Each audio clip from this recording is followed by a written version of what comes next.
a fellowship of men and women who share their experience, strength, and hope with each other, that they may solve their common problem and help others to recover from alcoholism.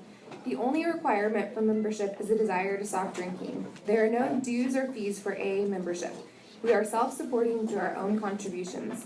AA is not allied with any sect, denomination, politics, or organization or institution, does not wish to engage in any controversy, neither endorses nor opposes any causes. Our primary purpose is to stay sober and help other alcoholics to achieve sobriety. I have stated that I am an alcoholic. Are there any other alcoholics present? Welcome. Not to embarrass you, but in order that we may get to know you better after the meeting, are there anybody in the room that has 29 days or less of sobriety? If so, please introduce yourself. Hi, Pete. Hi, Scott. Hi, Pete. Hi, Scott. Hi, Pete. Hey guys, welcome. Okay, I've asked Brent to come up and read a portion of chapter 3. My name is Brent. I'm an alcoholic. Hey, Brent. I hate this thing. Chapter 3, more about alcoholism. Most of us have been unwilling to admit we are real alcoholics. No person likes to think he is bodily and mentally different from his fellows. Therefore, it is not surprising that our drinking careers have been characterized by countless vain attempts to prove we could drink like other people. The idea that somehow, someday, he will control and enjoy his drinking is the great obsession of every abnormal drinker. The persistence of this illusion is astonishing. Many pursue it to the gates of insanity or death. We learned that we had to fully concede to our innermost selves that we were alcoholics. This is the first step in recovery. The delusion that we are like other people or presently maybe has to be smashed. We alcoholics are men and women who have lost the ability to control our drinking. We know that no real alcoholic ever recovers control. All of us felt at times that we were regaining control, but such intervals, usually brief, were inevitably followed by still less control, which led in time to pitiful and incomprehensible demoralization. We are convinced to a man that alcoholics of our type are in the grips of a progressive illness. Over any considerable period, we get worse, never better. We are like men who have lost their legs, they never grow new ones. Neither does there appear to be any kind of treatment which will make alcoholics of our kind like other men. We have tried every imaginable remedy. In some instances, there has been brief recovery, followed always by a still worse relapse. Physicians who are familiar with alcoholism agree there is no such thing as making a normal drinker out of an alcoholic. Science may one day accomplish this, but it hasn't done so yet. Despite all we can say, many who are real alcoholics are not going to believe that they are in that class. By every form of self-deception and experimentation, they will try to prove themselves exceptions to the rule, therefore non-alcoholic. If anyone who is showing inability to control his drinking can do right about face and drink like a gentleman, our hats are off to him. Heaven knows we have tried hard enough and long enough to drink like other people. Here are some of the methods we tried. Drinking beer only, limiting the number of drinks, never drinking alone, never drinking in the morning, drinking only at home, never having it in the house, never drinking during business hours, drinking only at parties, switching from scotch to brandy, drinking only natural wines, agreeing to resign if ever drunk on the job, taking a trip, not taking trips, swearing off forever with and without a solemn oath, taking more physical exercise, reading inspirational books, going to health farms and sanitariums, accepting voluntary commitment to asylums. We could increase the list ad infinitum.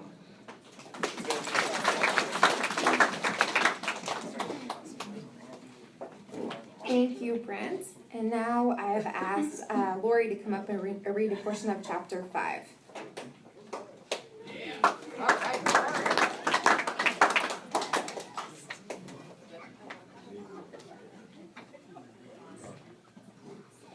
Lori, I'm alcoholic. How it works. Rarely have we seen a person fail who has thoroughly followed our path. Those who do not recover are people who cannot or will not completely give themselves to this simple program. Usually men and women who are constitutionally incapable of being honest with themselves. There are such unfortunates. They are not at fault. They seem to have been born that way. They are naturally incapable of grasping and developing a manner of living which demands rigorous honesty. Their chances are less than average.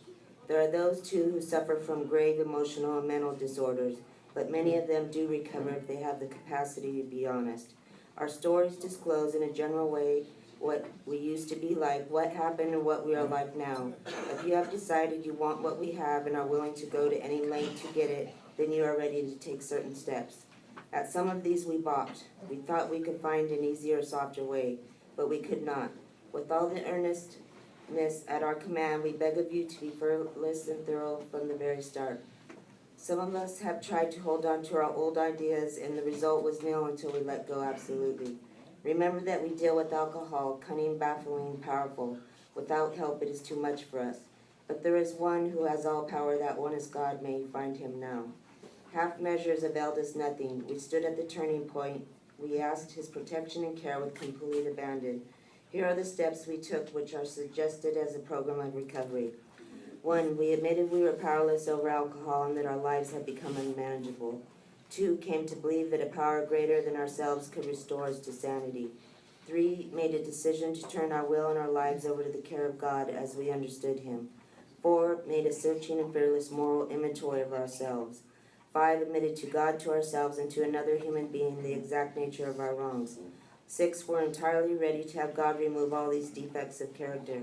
7, humbly asked him to remove our shortcomings.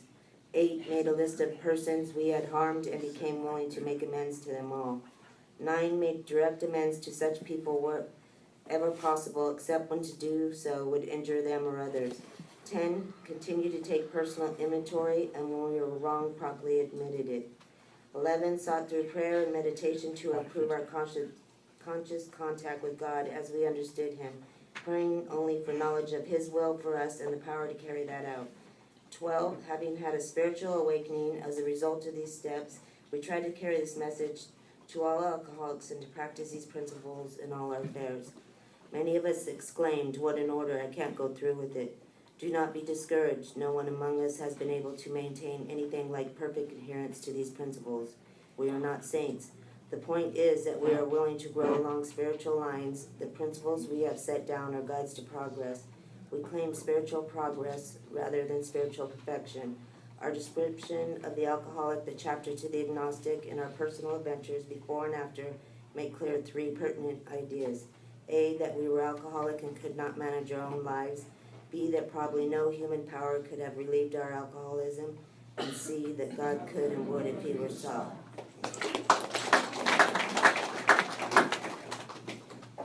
Thank you, Lori. I've now asked Lindsay to come up and read 12 traditions. Right.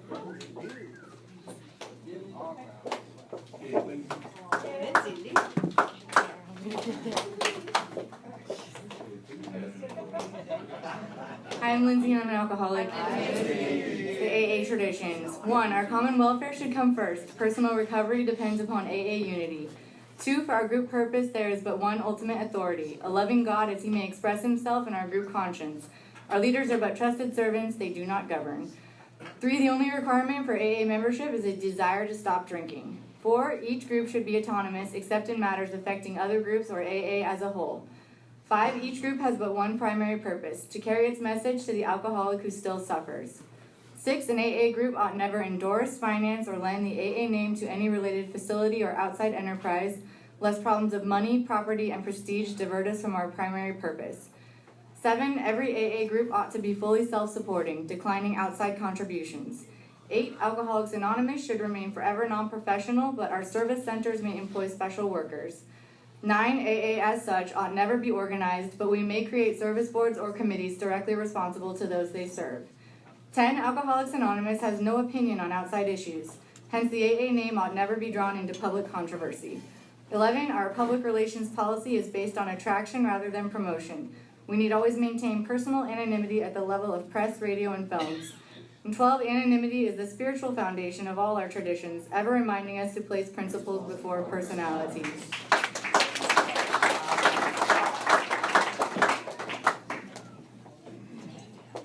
Thank you, Lindsay. And now I'm going to welcome up our speaker for this evening, Quincy. Yay!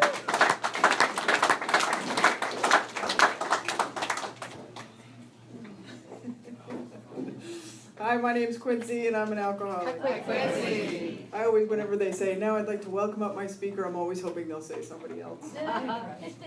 But I want to thank Christina so much for asking me to come. Christina is beautiful and wonderful and I love her, and you're such a great example of this program, and I'm just happy to know you. So thank you so much for asking me. And welcome to our newcomers, Pete and Scott, wherever he went. And And wow, what an amazing event. There's been such a great energy in this room tonight, and it's so cool. And I was sitting with all the young people, because I am one. And I'm like, what's this event about? And they're like, basically, it's the young people trying to show the old people that we've still got it. They've still got it. Bridging the gap, whatever. And I like it. I like that that's what's happening. My sobriety date is February 1st, 1988, and which means I have just over 29 years of sobriety, which is pretty impressive considering I'm only 29 years old. Woo!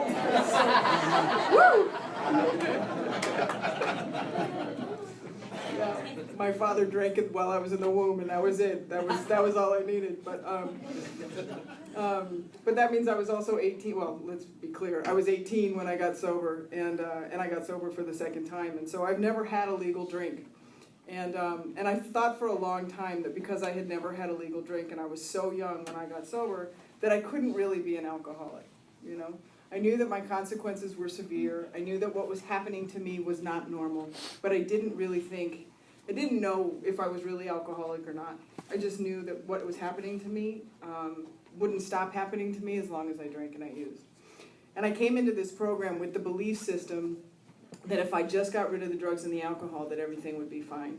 Because I really believed that this problem was just about drugs and alcohol. And if that was the case, I would have stopped drinking and all of my problems would have gone away. But if you're anything like me, right, my problems got 300 times worse, right? Because me without booze is just bad news, I hate starting a share. It's kind of like marital sex. You don't want to start, but once you do, you get into it.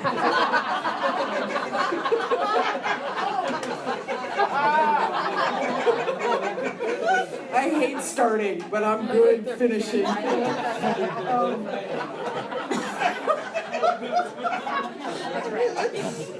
Anyway, just making sure you're listening. But I loved booze. I was born toxically insecure. I believe that. I was born into a family of extremely brilliant, wonderful, creative, talented people who were almost all alcoholics. And them being an alcoholic doesn't make me an alcoholic, but boy, did it make for good times at my house growing up. And my father worked in the music industry, and so he had a lot of really interesting friends. Tour buses would show up at my house, a whole band would get off, stay for 6 months or 6 weeks, whichever it was, and then they would leave. And so there was a lot of drunk, naked people in my childhood. And funny enough, I thought everybody's house was like that. I thought everybody had drunk, naked people running around. Apparently not, but at my house it was aplenty. And, and so booze was just an active part of our lives. It was everywhere. My chores were wrapped around alcohol. My father was a big Coors drinker. I don't hold it against him, but he was a big Coors drinker. And, he would go through a couple cases a week. And so every week, my sister and I would have to squish the beer cans, like with the sledgehammer. We'd line them up, we'd have races, we'd count how many beer cans so we would know how much money we were going to get when we recycled. And, those were part of my chores. So booze was just an everyday part of my life. I don't really remember having my first drink. I have pictures of me in diapers with a beer can tipped up, so not real sure on the first one, but I am really clear on the first drunk, and I remember it like it was yesterday because it was one of the most magical nights of my life. Booze did for me what air does for my lungs. It just made everything easier, I have a cousin who's 8 years older than me, and she loved to turn me on to stuff. She loved to shave my head. She loved to dye my hair. She loved to tell me what bands to listen to. So like when it came to getting me stoned and drunk for the first time, she was all in, And she was graduating from high school, I believe it was, and she invited me to this high school party. And I was the kind of kid who was taller than everybody else. I had boobs. They haven't grown since, but that's an outside issue. Well, one of them did, but again, that's an outside issue. And so I didn't look like I fit in with my crowd, but I didn't fit in with their crowd either. I didn't fit anywhere, but I was willing to go anywhere. That willingness is dangerous. And so I walked into this party, and I remember very distinctly like who I was that night before the party and who I became after that night because I believed that this was the night that the ism came alive for me. And then the kid that I was before that party was this kid who was toxically insecure, didn't fit in her skin, was constantly obsessed with what you were thinking about me, what you thought of me, was I cool enough, was I smart enough, was I funny enough, did I like the right bands? You know, in the 80s it was all about if you didn't like the right bands, you were so out. And, you know, did you listen to K-Rock or not? Like, what was going on with you? And so I was worried about what you were thinking of me, because the worst thing you could do to me is not like me. Because if you don't like me, then that means I'm not worth anything, you know? And that was my core belief system for most of my life. And so I walked into this party, and they're sitting there, and they're playing quarters, and I walked in, and I sat down, and sat down at the game table and played quarters like I had been playing quarters my whole life. And at this point, I think I was 10, 11 years old, right? And because that's what I do, right? I can walk in and I can BS my way through anything, make you believe I am a pro at it, and learn it on the spot, right? That's how my chameleonism works. And so I drank, and I started to drink more, and I remember it going into my body, and everything that was insecure and worried and all of those kinds of things started to die out, right? And everything started to relax and feel warm and fuzzy and wonderful. And but the greatest thing about that night was that for the first time in my life, although it was not long at that point, the first time in my life, everything that was going on in my head, all the talking, all the wondering, all the worrying, had stopped.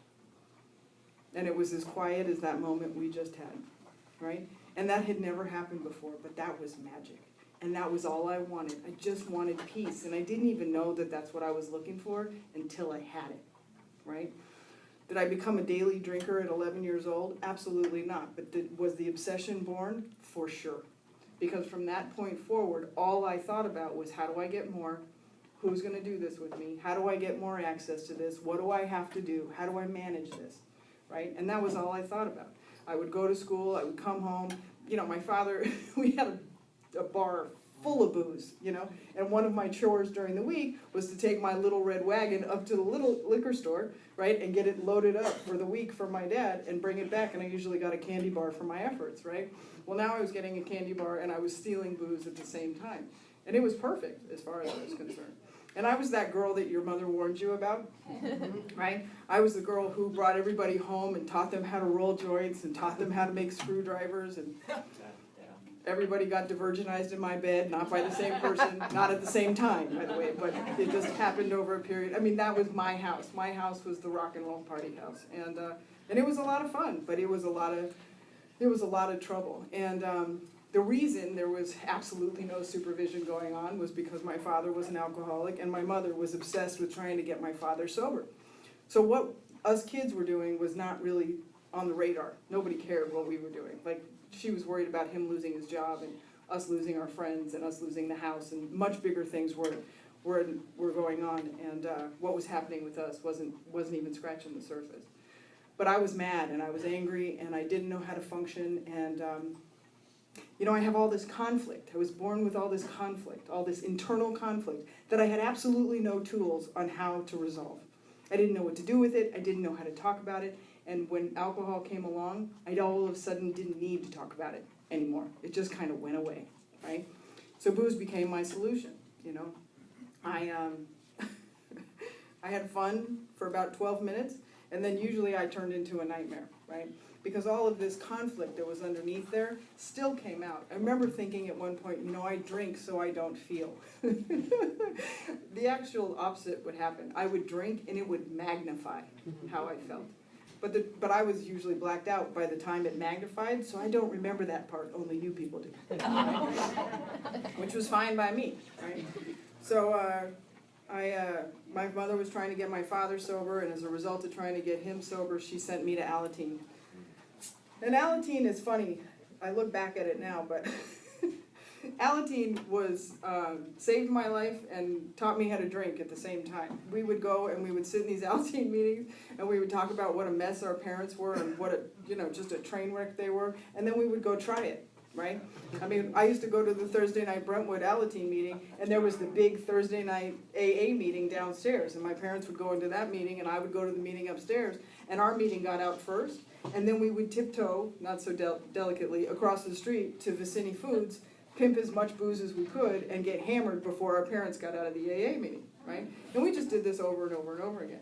And my mom was so trusting of Alcoholics Anonymous back in those days, a long time ago, before most of the people in this room were born, that she saw no problem with putting like her 13-year-old daughter on the train to San Diego by herself to go to the SoCal convention with a couple $100s in her pocket, right?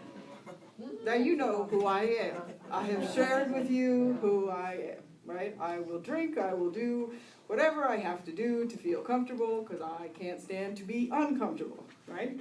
So I get to San Diego, I'm at the SoCal convention, we had about 15 Alateens in one hotel room and a couple $100s between us.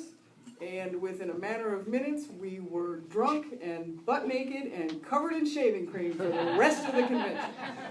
So the next time if you go to a convention and you see drunk little kids running around in shaving cream, those are the Alateens, just in case you're wondering. Right? And that was just the way it was. You know, it was just a totally different deal. And but I have to tell you, if it wasn't for Alateen and it wasn't for Al-Anon family groups, I absolutely wouldn't be here today. You know, those programs planted a seed in this fat head of mine that the reaction I was having to drugs and alcohol was not normal. That what was going on in my house and what was happening in my life was not normal. And that was all I needed. My alcoholism progressed, and by the time I was 15 and a half years old, I was blacking out on a more regular basis, and I blacked out over Christmas vacation at some point and woke up in the alley across the street from Grumman's Chinese Theater. Now, this was when Hollywood was a really scary place, and it was gang infested, and there was caught in police shootouts every night, you know. It was scary. It's not like a Disneyland like it is now. Like, now it's no big deal, but back then it was a much scarier place. And, you know, that reaction isn't normal. That's not normal for a 15-year-old to be doing. 15-year-olds should not be blacked out and sleeping in an alley anywhere, right? That's a problem. And so because I had been around Alateen and because I had been around Alcoholics Anonymous, and I knew that what was happening wasn't normal, I decided to get sober.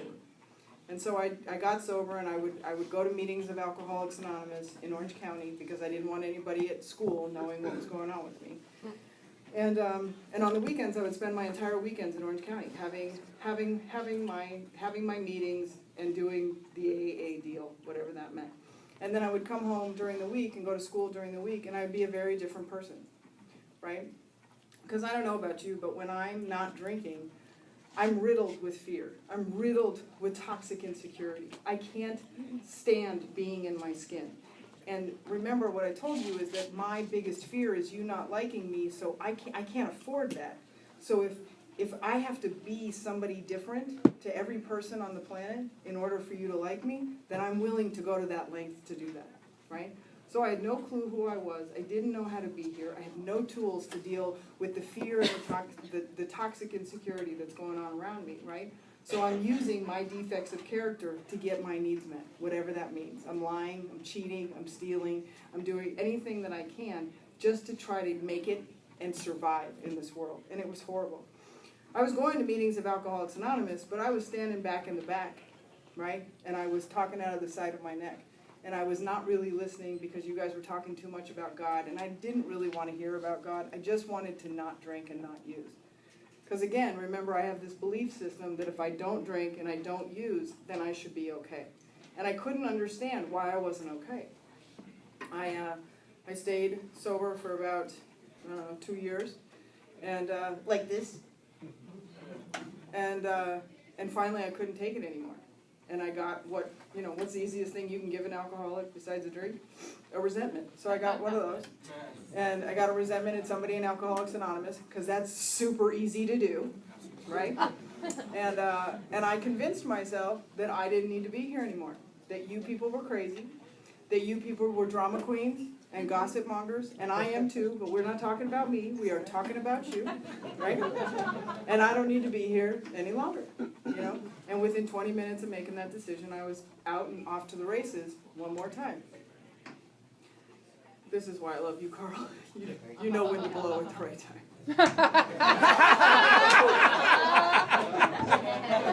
Whoa. What made you red?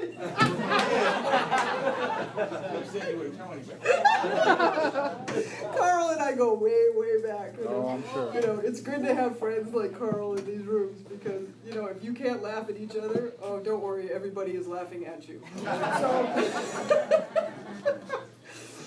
So anyway, I got loaded, and my alcoholism progressed, and I went from blacking out once in a while to blacking out for almost an entire 6 months, and it was devastating coming to because I was really praying for dead. And I didn't know how I didn't end up dead. I'm not sure you have figured this out about me, but I'm kind of a mouthy broad. And when I get drunk, I usually like to pick fights with the biggest guy in the room just to see if maybe he'll kill me, because that's kind of what I'm going for, right?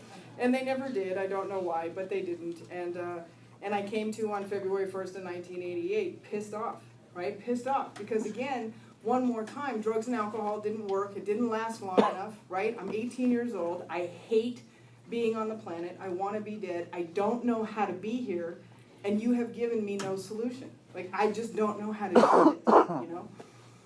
But I was desperate, right? And I said a prayer that I believe every alcoholic says at one point or another, which is help me. Now, I don't know who I said it to. At this point, I didn't believe in a power greater than myself. When I was 5 years old, I asked my father who God was. He said he was. That was the end of my religious awakening. That was it. That was all I ever knew about God, which also explains my problem with men, but that's a whole other issue.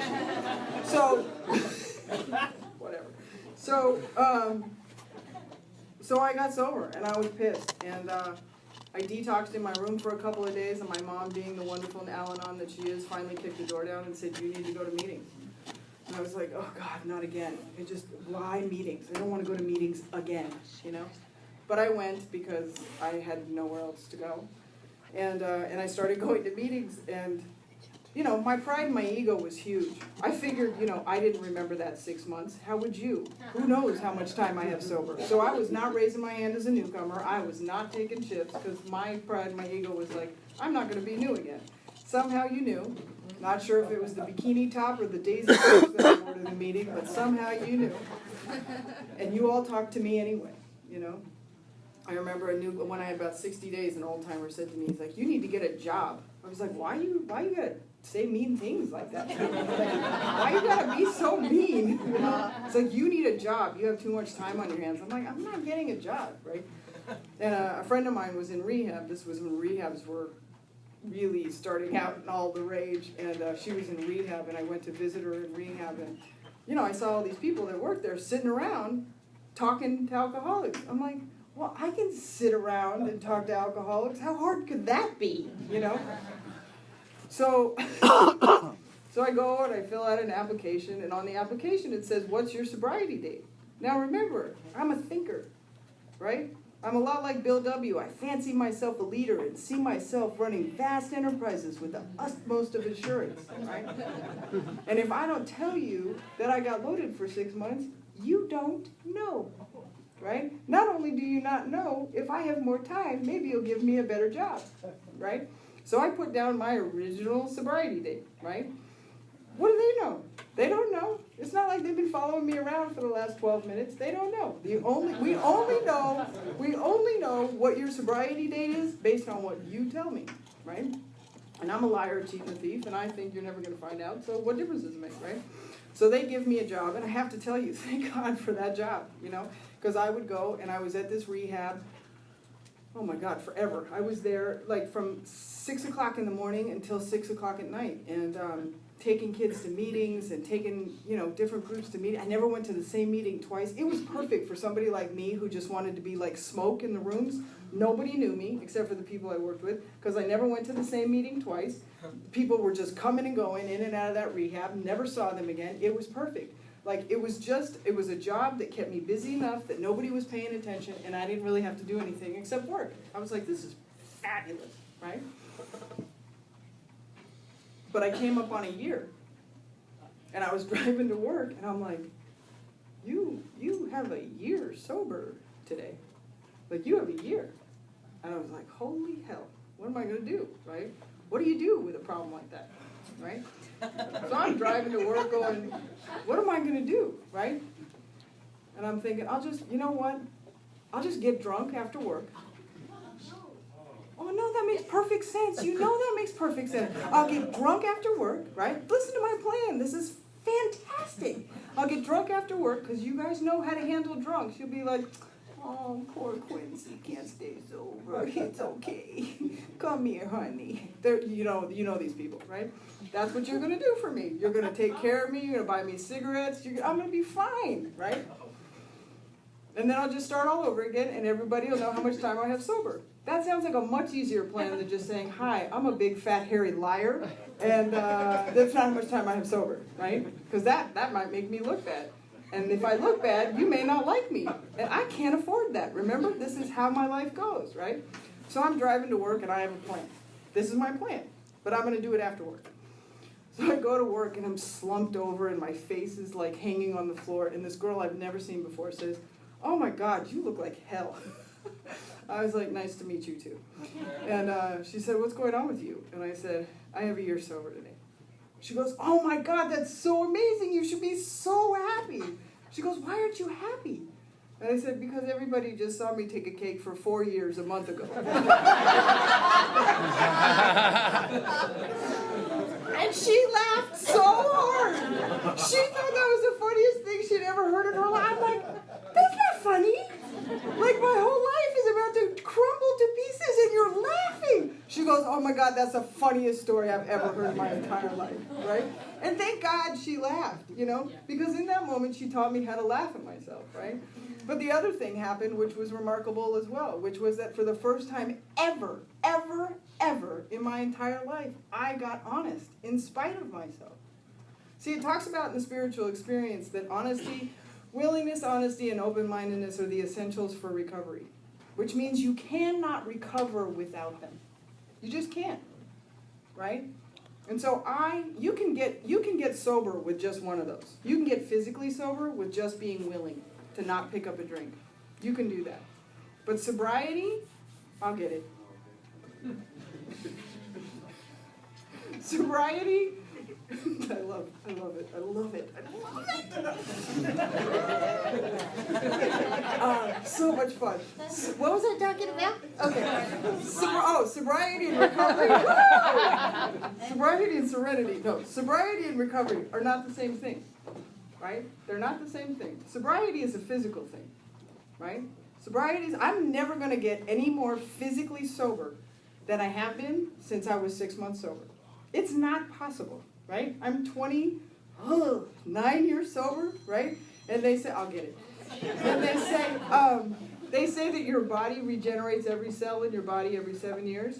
I've regenerated 4 times. I can't get any cleaner. That's gross. So physically, I'm as sober as you can get, right? Recovery is a whole different deal, right? Recovery has to do with who I am emotionally, spiritually, and mentally. And that doesn't come as easily. That takes all 3 of those principles in order to happen. And they have to happen continuously in order to grow. And I didn't know that, right? But the second I got honest, when I got honest about how much time I got sober, that's when my recovery began. Because from that point forward, when I got honest about that lie, freedom happened for the first time in my life. And honestly, the only reason I'm here is to get free. And I didn't even know that that's what I was looking for. But in that moment, when I got honest, I felt freedom. And I've been chasing that ever since, right? So anyway, so I'm working at this hospital, right? And I'm honest about how much time I am sober, but, I have other defects of character that need tending to, right? And there was a boy. He was a patient. Yeah, they don't like it when the staff dates the patients. So I just thought, I'll get a job. I'll just get another job, because I got to have him. He's it. We've all felt this way. All of us. Anybody in this room who says they haven't felt this way? Liar. Right? I got to have him. Right? I'll just quit my job. And this is obviously when there was jobs aplenty in the world. I would never quit a job for a man today. But anyway, so so I'm like, I'll just quit my job, right? So I quit my job because I got to have this newcomer, right? He's not even a newcomer. He's just a... Yes, a comer. But I wasn't going to say it. But I'm so glad you did. So me and the comer. I love playing on words. It's so much fun. He and I are going to move in together, right? Because that makes sense, right? Hi, what's your name? Here's my U-Haul, right? That's how AAs roll in relationships, right? So he and I are going to move in together. We find a house, we sign a lease, and the day me and he are supposed to move in together, he splits town with his pregnant ex-girlfriend. Oh yeah. So any of you people out there dating newcomers, good luck. Have fun. May the force be with you. Right? I'm devastated. What do I do? Holy hell. What do I do? Right? I have no job. I have no cover. What do you do? What do you do when you're a used up, rehab hoe? Where do you go from there? Where do you go from there? Right? Where do you go? Right? Well, I had a sponsor who was a stripper. Does that make sense? She said, you'd be great at that. Right? So I went and got a job as a stripper, right? Because if you can't beat them, talk to them. Whatever. Good times, right? So I go and I work in this strip club, and I got to tell you, I had the time of my life. I have to tell you that strip club turned me into a lady. Whoa. I was such a tomboy when I got sober. Oh my God, was I a tomboy. Oh my God. Right? I used to always say on my share, I came to Alcoholics Anonymous a mad, angry, pissed off little boy. And I was. Because I couldn't not cuss. I was not a girl. And so I went and I worked in this strip club and had a great time. Fell in line with all the other sober strippers that were there. We, formed a union. We were great. We had a great time. We learned all kinds of things. I learned how to play pool, learned how to hustle pool, played in pool tournaments all over the state of California, Nevada, and Arizona. Made a buttload of cash, not figuratively. And since we're playing on words over here, my friend and I. And had a great time, right? But I don't really have a sponsor. I'm going to meetings. Let's be clear. I'm going to meetings. The one thing I've always done is I've always gone to meetings, right? I go to meetings. And we're all going to meetings. Me and the Sober Stripper Club, we're going to meetings, and we're doing our thing. But I don't have a sponsor. Because, quite frankly, you guys would always say, get a home group, right? Get a commitment, get a sponsor. All right. Well, I don't want a home group because, let's start with the first important thing. Number one, I didn't want to give you my sobriety date because I wasn't sure I'd had my last drink, right? And if you don't know my date, you can't be mad at me. That was one. Number two, I didn't want a commitment because I didn't want to have to do anything I didn't want to do, right? Number three, I did not want a sponsor because I didn't want anybody suggesting to me what I could do different because I didn't really care what you thought, right? And number four, I didn't want a home group. Because the truth is if you knew me, you wouldn't like me, and this way I don't like you first, so we're even. Right? So again, this is more of my thinking as a newcomer when I got here. Right? So me and the Sober Strippers are going to meetings and we're doing our thing, but I don't have a sponsor. And I'm not running my thinking by anybody. And so when my best friend, who was the lead stripper in this club that we were working for, decided to leave the business and join the circus, true story, she left her boyfriend behind, right? Oh yeah, you know what's happening next, right? And there's a code between females, right? Stripper or not, right? And that is, you don't ever go out with your girlfriend's boyfriend, ever. Even if she liked him for 5 minutes, sorry dudes, that's just how it is, right? And that's a code that girls have. It's dumb. It's from high school, but we still have it, right? And so she leaves town, and me and the boyfriend hook up, and I went from $1,000 days to $7 days. It's really hard to live on $7 a day, especially after you were used to $1,000 a day. So what do you do when you're a used up stripper hoe and get a new job? Where do you go? Well, you go where all good strippers go. You go into real estate. Right? Right? So that's what we do. You gotta graduate from selling one thing to selling something else, right? And I would love to tell you that these behaviors stopped. The point of this story is, yes, it's funny and it's obnoxious, but this stuff did not stop for the first 13 years of my sobriety. Because the truth of the matter was, I came in here believing that if you put down the drugs and the alcohol, everything else will work itself out. So I could not understand why every couple of years my life would blow up and I would have to start over again, right? Couldn't figure it out. And that was the same stuff that was happening when I was drinking and using, right? I got sober on the west side of Los Angeles, right? And I did really good. I went over there, made a host of friends, right? Went to a whole bunch of meetings, made a whole bunch of decisions based on self. Everything blew up. And I went from one side of the 405 to the other side of the 405, right? Never saw those people again. It's the best thing about getting sober in Los Angeles. You can pull a geographic in the city. I'll never see those people again. It's great. Then I went from that side of the freeway, right? I did the same thing. Made a host of fair-weathered friends, right? In Alcoholics Anonymous, doing the deal, going to meetings, just going to meetings, right? Making decisions based on self that are later placing me in a position to be hurt. Everything blows up again. I make it your fault, and I leave from one side of the 101 and go to the other side of the 101. Never see those people again. Right? It's perfect. Because you're always the problem. You're the problem. If you would just be different, right? If you would just do things my way. Talks about it on page 60 to 63, about how we are constantly trying to get people to run the show the way we want the show run, right? How do I get you to do it my way, right? And that's always been my deal up until this point. And if I don't have a sponsor, I can't say to somebody, because I don't want to know, does this sound like a good idea? Do you think I should do this? Because they're going to say, no, crazy pants, you should not do that. Right?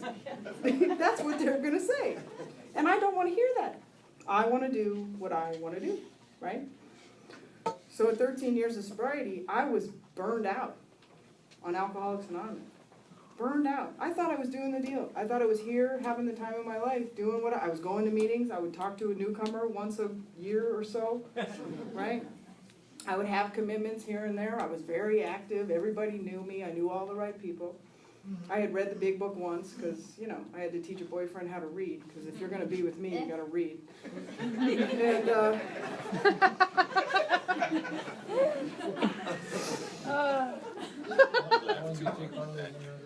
oh my God. And, you know, so I thought I had done the deal. But at 13 years of sobriety, I was exhausted. I was exhausted because it wasn't working. Nothing was different. Nothing had changed. It was just the same thing over and over and over again. Just sober. Now I remembered every moment of it. Yay. Woohoo. Right? So I walked into a meeting, and it was the last meeting I was ever going to go to. And the way I got to this meeting was the woman who was my sponsor at the time. She had been my sponsor, I think, for like 3 years. I had talked to her maybe 6 times. Maybe. Right? Because she was one of those sponsors that was like, hey, call me when you need me. I am never going to need you, so I never need to call. What could I possibly need you for? Right? I'm good. I got this under control. Because I have no clue how to do this. Right? I don't know how to have a relationship with people. I take hostages, for crying out loud. There's duct tape in my trunk for a reason. Right? I don't know how to develop a relationship with people. That doesn't even make sense to me. Right? So I walked into this meeting, and it was a big book study, and it was my home group for 16 years. But that night, I walked into that meeting with my arms crossed and my snarl on, and I was looking for a way to count myself out of Alcoholics Anonymous one more time. Looking for a reason. And I didn't find it that night. They were reading To the Wives that night. And I was in a relationship with a man who was deep, deep, deep in his alcoholism and dealing drugs out of my apartment, although I didn't know it at the time. And I was in trouble. I was in a lot of trouble. And I didn't know how much trouble I was in. And one of my most favorite old-timers was leading the meeting that night. He was really good at spotting broken. And he was like, you, Happy Pants, share. And I shared, and I vomited all over this meeting about how much I hated Alcoholics Anonymous and how much I hated being here and how much it didn't work and how I've been doing this for so many years and I'm tired of getting the same results all the time and blah, blah, and this doesn't work, and blah, blah, blah. It was just gross, right? 13 years dry, pretty much. And at the end of the meeting, one of my other favorite old-timers walked up to me and he said, Quincy, he said, AA is full of sick people. He said, do not expect them to act well. And I knew in that moment that not only was he talking about you, but he was talking about me. See, I had been walking around the rooms of Alcoholics Anonymous carrying the disease of alcoholism and not even knowing that I was doing it. Because I hadn't studied the big book of Alcoholics Anonymous.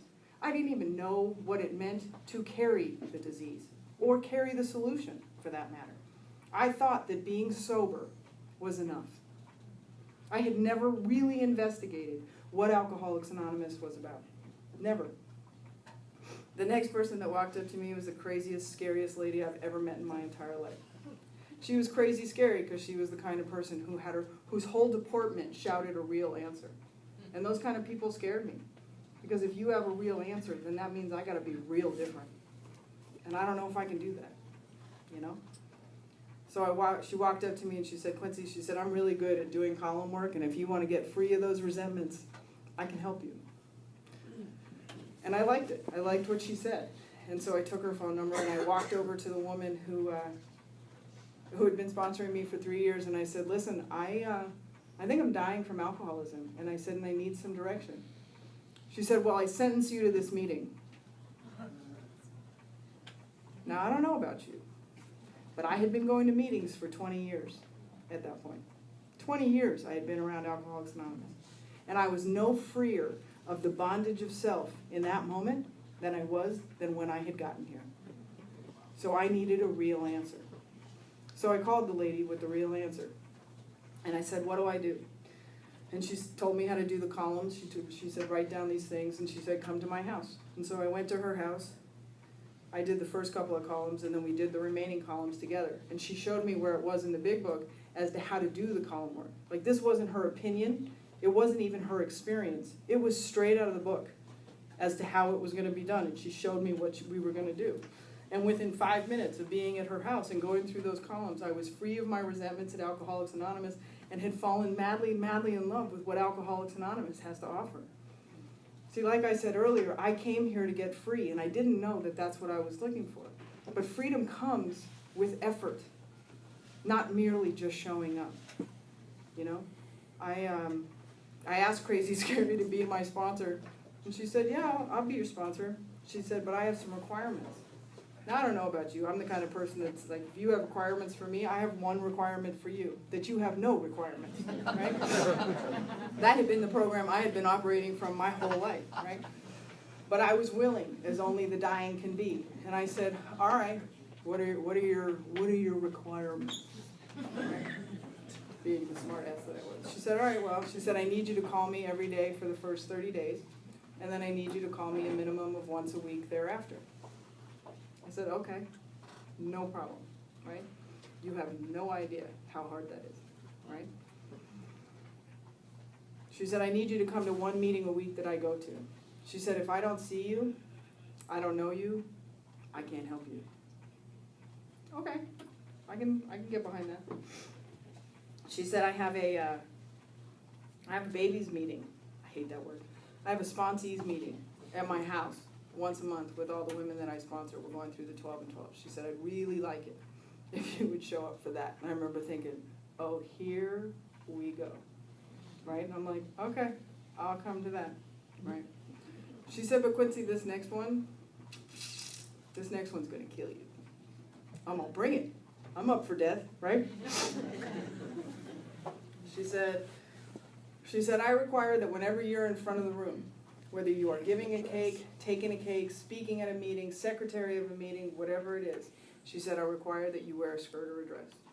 And in my head, I heard defiance, as loudly and as clearly as possible, saying, where does it say that in the big book? Right? I did not say that out loud because I'm not stupid. Right? Today I know where it says that in the big book. And all I heard myself say was yes, right? Because again, I was as willing as I could possibly be, right? And I have to tell you, because I always forget to wrap up this part of the story, that being willing to wear a skirt and a dress has nothing to do with being in the Pacific group, right? I'm not a member of the Pacific group. I don't have anything against that group or for that group, but it's not why I do it. I remember when she asked me to do it, being like, what do I have to do this for, right? And I would go, and it was funny, right after I asked her to sponsor me, I started getting asked to speak all the time. And I had like one skirt when I asked her to sponsor me. One skirt, like I'm a boy, I don't wear skirts, right? And all of a sudden I'm getting asked to speak and give, I'm like, what is going on, right? I like had to go shopping, or I know, oh, poor baby, had to go shopping. But I had to go buy all these skirts. And every time I would get to the podium, I'd be like, oh God, and here this lady makes me wear a skirt and blah, blah, blah, blah, blah. And she heard me speak one night. And she goes, what is the matter with you? Stupid. And I go, what do you mean? And she goes, you don't get it. And I said, no, I don't get it. It's a skirt. Who cares, right? She said, Quincy, you really don't get it? I said, no, I don't get it. She said, listen. She said, the easiest thing I am ever going to ask you to do is to put your feet in a dress. Ever. That is the easiest thing I am ever going to ask you to do. And she said, the truth of the matter is if you're not willing to do that, you're not going to be willing to do anything else.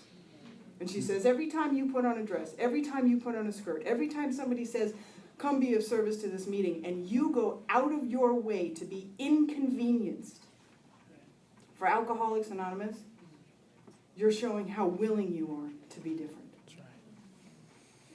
That's what it's about.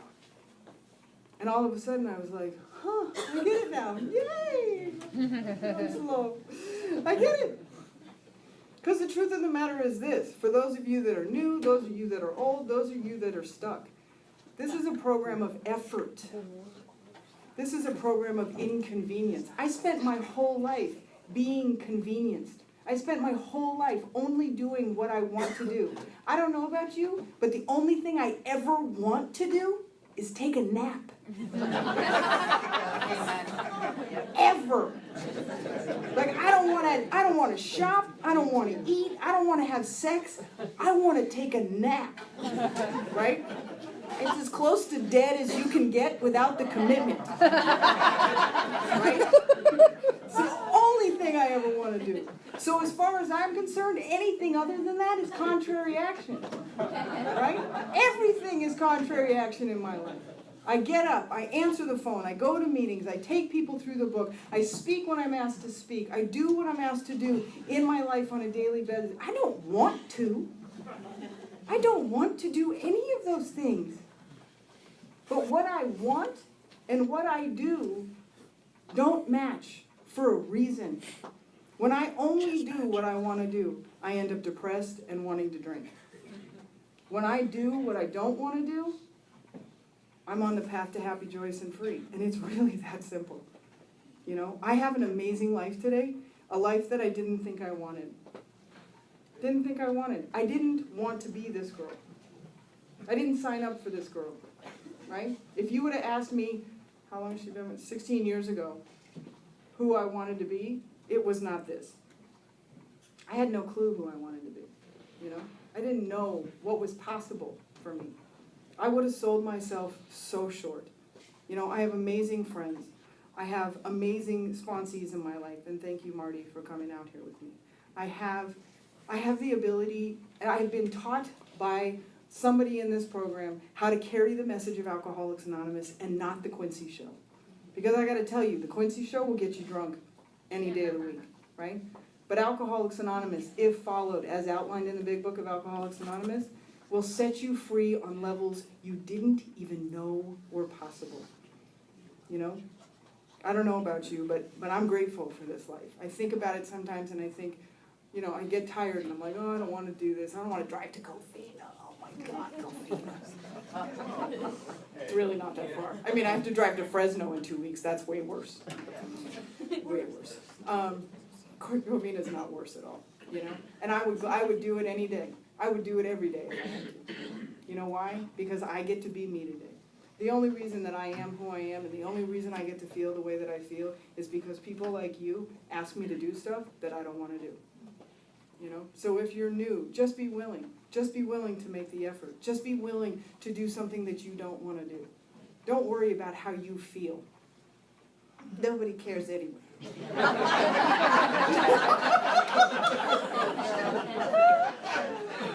I'm just kidding. We do. Just kidding. I would say that to Linda. I would say, but I don't feel. She's like, I don't care. How you feel? I didn't ask you how you feel. I just asked you, what are you going to do? Right? Doesn't matter how you feel. If I let how I feel determine my behavior, I'm in big trouble. I'm in big trouble. So, you know, I'm super grateful for being here. Thank you so much for asking me.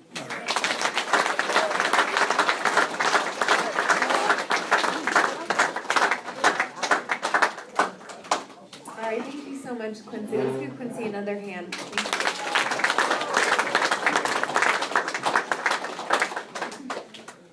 Okay, guys, just so that you know, what we're going to be doing after this is playing our sponsorship family feud. So we're going to have about a 10-minute break. These first 3 rows, if you didn't already know, we're going to kind of clear this up a little bit, and we're going to set up for our game. So, you know,